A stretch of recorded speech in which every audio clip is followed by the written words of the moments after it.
Hold on to your hats, folks, because 1917 explodes onto the screen with a deceptively idyllic green field.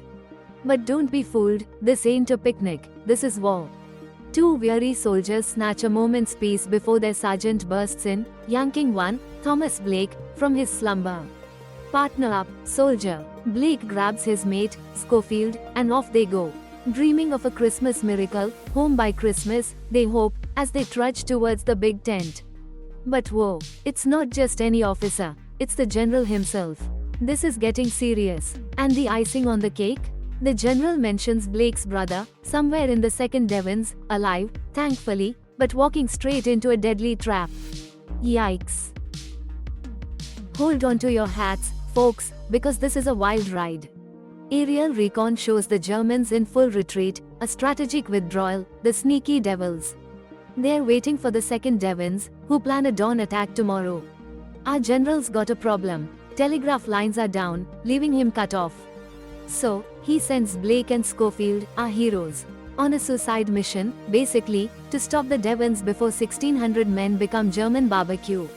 A letter with the colonel's orders, stop the attack, or it's a bloodbath. They've got to cross no man's land, in broad daylight, into enemy territory. Schofield's nervous, wants to wait for nightfall, but Blake's brother's in the Devons. The risk? Enormous. But the Ottomans are gone, so it's go time. Hold on to your hats, folks. He's got a bolt, so they're off like a shot. Schofield's dragged along, no time for a leisurely stroll. They hit the front lines, a gruesome scene, more stiffs than stiffs with stiff upper lips. The tension's thicker than pea soup. Nightly enemy bombardments ain't exactly a picnic. Moriarty, our savvy lieutenant, shows them a sneaky gap, their ticket across no man's land. And get this, a flare gun. Because, subtlety is so last year. Oh, and did I mention? This whole shebang is one gloriously unbroken, breathtaking shot. Where were we? Ah yes. Across the desolate landscape they creep, bracing for a hail of bullets, crickets. Dead silence. Except for Schofield's yelp, barbed wire's a real party pooper, especially when it's your hand that's getting the party. And then... whoa, hand in a decomposing corpse? Talk about a gnarly shortcut. They burst onto the other side, guns blazing, only to find an empty trench. The enemy, gone. Schofield's patching up his hand like a pro while Blake's doing a frantic search. Fresh coals. These guys just left. But the paths are blocked, so it's underground they go. Enemy bunks, booby traps, explosions. Schofield gets buried alive. But fear not. Blake's a superhero, yanking Schofield out just as the whole place collapses.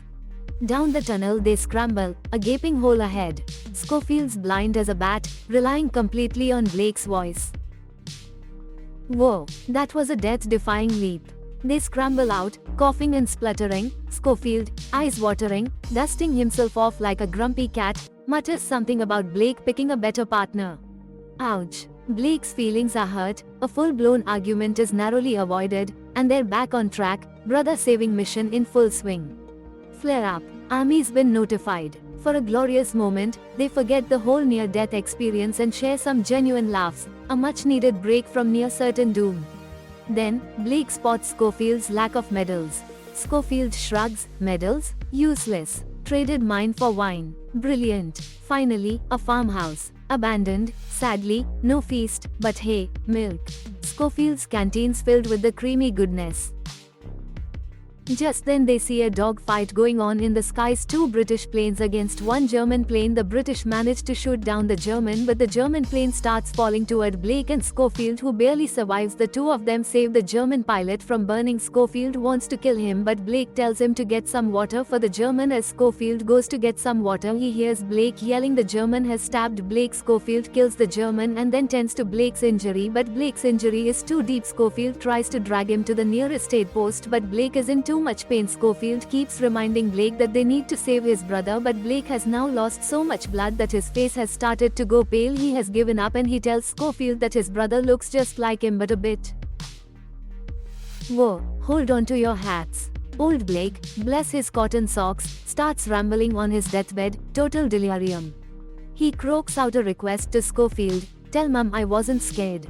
Then, poof, Blake's gone. Schofield, ever the dutiful chap, scoops up the general's letter and Blake's rings, poor fella's keepsakes. Suddenly, more redcoats show up, a whole new bunch. They lend a hand with the burial and, lucky break for Schofield, they're heading the same way. They pile into a truck, stories fly, jokes abound, but Schofield? Stone-faced. He's grieving, man, grieving hard. Then, bam, truck's stuck, mired in mud. The others are all, meh, but Schofield's got a deadline. He practically begs them for help, and finally, they heave and hoe and get that truck moving. Hold on to your hats, folks, because Schofield's in a pickle. They finally start chatting him up, giving him the perfect opportunity to stash the general's super secret letter in a fancy, airtight metal box, the kind James Bond would use. The truck screeches to a halt, bridge blown to smithereens. Schofield's on his own. His captain gives him the lowdown. Their colonel's a bit of a loose cannon, a walking, talking battlefield disaster.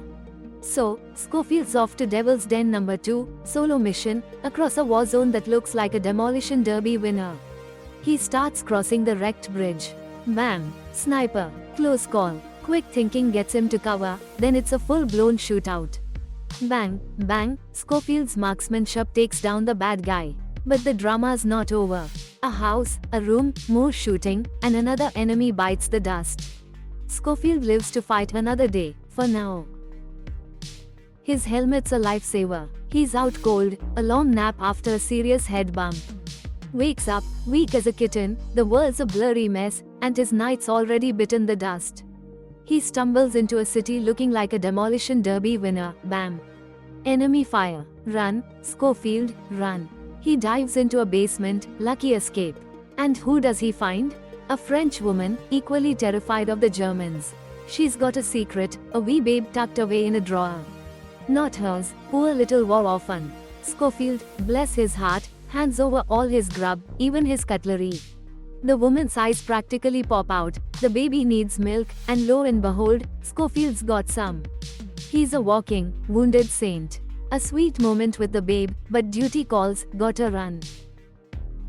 The woman wants him to stay as morning is coming and the Germans will see him, but time is not with Schofield, so he leaves to complete his mission. On the way he comes across a German who yells when seeing him, so Schofield strangles him to death. The whole town is aware of Schofield now and they chase him all over, but Schofield finally reaches the other side of town and jumps into the river. The currents take him down river towards his destination. Schofield manages to hang onto a log, but he is so tired he falls asleep right there and almost drowns. He wakes up and reaches a bunch of trees. Along with the trees are corpses. As Schofield climbs over these bodies, he starts panicking and cries. He then walks through the woods until he comes across some British soldiers sitting and listening to one of them singing a sad melody about a wayfaring stranger. Whoa! Schofield, all weak and wobbly, plops down, the music stops, and he's like, where are the other Devons? They're right there. We are the second Devons, they shout, and bam! Attack time. Schofield sprints to find the colonel, but, oh, trenches. He weaves through a maze of mud and mayhem, soldiers muttering unhelpful directions, colonels around the bend, 300 yards. Smart guy Schofield thinks, nope, battlefield shortcut, and makes a break for it. Everyone else charges the German line, but Schofield's on a one-man mission. He bursts through, dodging bullets, probably, finally reaching the colonel's camp. Soldiers try to stop him, but he's a human torpedo. Letter in hand, he gives it to the colonel, who, unbelievably, ignores him. Winning, the colonel bellows, completely missing the urgency. Schofield practically begs the colonel, who finally cracks and reads the general's letter. The attack's off. Phew. But the colonel's a card. This week, it's stop. Next week, attack. Rinse, repeat. He sends Schofield off, go get patched up, soldier. A hero, though, he's got a brother to find. He trudges through the wounded, yelling for Blake's brother, until, bam. A dead ringer, older, but definitely Blake's kin. Joseph. Joy fills the air, until Schofield has to drop the bomb. Your brother, he's gone. Ouch. A little white lie follows, because sometimes, even heroes need a moment of mercy.